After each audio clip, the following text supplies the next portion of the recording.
हम एक ऐसे भारत की बात करते हैं जो भारत आकांक्षी है, भविष्य की उन्मत्त भविष्य के लिए, भविष्य के प्रगति के लिए जिसके मन में होप है, ऐसा आकांक्षी भारत, एक आत्मनिर्भर भारत और एक आत्मविश्वासी भारत, ये तीन मिलकर नए भारत की कल्पना होती है। और इसके लिए भारत के हर राज्य को अपने ऑप्टिमम लेवल पर विकसित करना, ये हमारा लक्ष्य है। हम एक ऐसी राजनीति की भी कल्पना करते हैं, पॉलिटिक्स ऐसा होना चाहिए जो पॉलिटिक्स के ऊपर उठकर परफॉर्मेंस के आधार पर, परफॉर्मेंस बेस्ड पॉलिटिक्स का इस देश में मोदी जी ने शुरुआत किया है, जो कंप्लेन की जगह कमिटमेंट में विश्वास रखता हो। कंप्लेंस होगी ही, देश कितना भी विकसित होगा, कंप्लेंस होगी, परंतु कमिटमेंट होना चाहिए कि हम हर कंप्लेन का निराकरण करेंगे और अपीजमेंट की जगह, तुष्टीकरण की जगह डेवलपमेंट कर कर किसी को अपीज न करना पड़े, ऐसी सोसाइटी की रचना में जो भरोसा करता हो। हम साइलेंस से स्ट्रेंथ की ओर जाना चाहते हैं।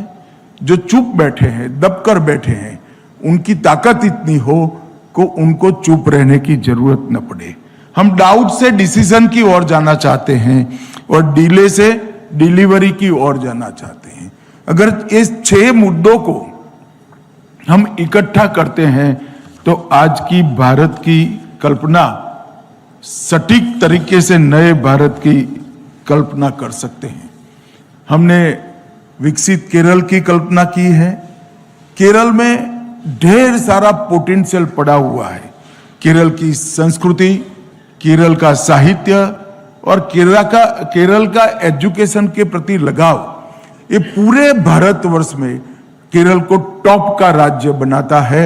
इसमें पूरे भारत का विश्वास है। यहां पर आयुर्वेद से लेकर आईटी तक, स्पोर्ट्स से लेकर स्टार्टअप तक और बैकवाटर से लेकर बौद्धिक विमर्श तक, इंटेलेक्चुअल डिस्कशन तक, इस सब जगह में केरल ने पूरे भारत में बेस्ट परफॉर्म किया है और केरल में ढेर सारा पोटेंशियल पड़ा है।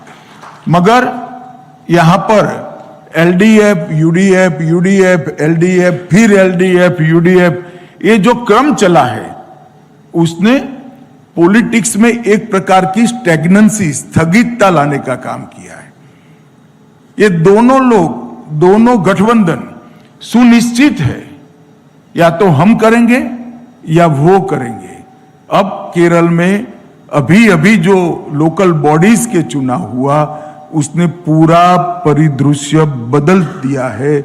मैं केरल की जनता को अपील करने आया हूं, एक नए विचार का, नए ब्लड का और नए प्रकार के पॉलिटिक्स की केरल को जरूरत है, जो केवल और केवल भारतीय जनता पार्टी और एनडीए ही दे सकता है।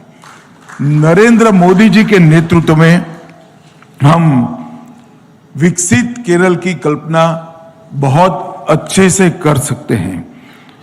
आज नरेंद्र मोदी जी लाल किले से, रेड फोर्ट से रिन्यूएबल एनर्जी के फ्यूचर की बात करते हैं और पावर जनरेशन की बात करने के साथ साथ प्लेनेट प्रोटेक्शन की भी बात करते हैं। इतनी डाइवर्स डेवलपमेंट की कल्पना शायद ही किसी नेता ने भारत में लेकर आया और एक नया आत्मविश्वास जगाने का काम किया।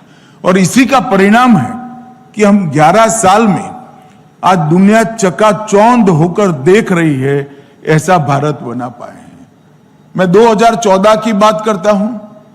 2014 में हम दुनिया की 11वें नंबर की इकोनॉमी थे।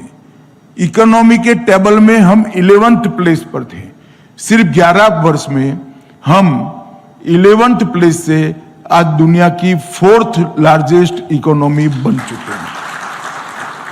और आप लोग 4th लार्जेस्ट में तालियां बजाते हैं, हर्ष करते हैं, मगर 2027 दिसंबर के पहले हम दुनिया की 3rd लार्जेस्ट इकोनॉमी बन गए। और सिर्फ इकोनॉमिकल डेवलपमेंट नहीं हुआ, इसके साथ साथ इंफ्रास्ट्रक्चर में लगभग ये परसेंटेज का आधार ढूंढना बड़ा दिक्कत है, मगर किसी युवा ने ढूंढकर एक फॉर्मूला बनाया है, 610% इंफ्रास्ट्रक्चर को बढ़ाया है। और आज दुनिया में जितने भी डिजिटल ट्रांजैक्शन होते हैं उसमें 50% डिजिटल ट्रांजैक्शन अकेले भारत में होते हैं, इंडिया में होते हैं। ये बताता है कि हमने 2014 से 25 तक 11 साल में कितना अचीव किया है।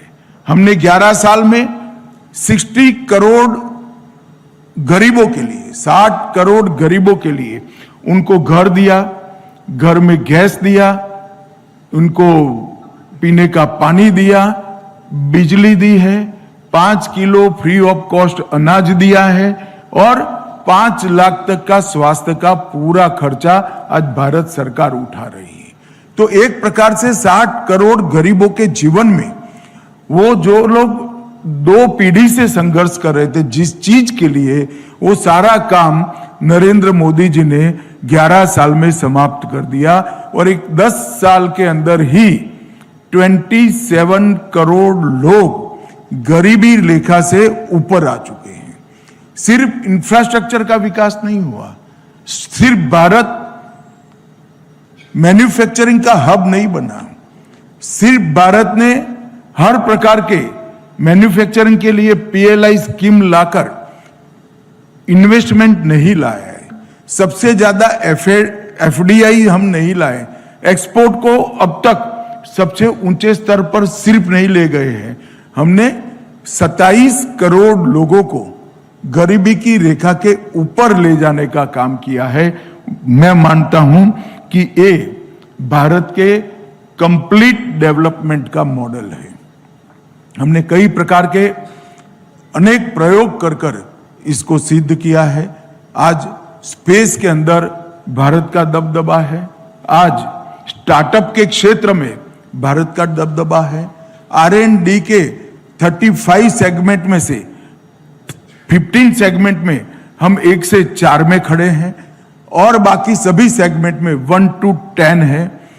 और 10 साल पहले R&D में एक भी सेगमेंट में हम 1 से 5 में नहीं थे।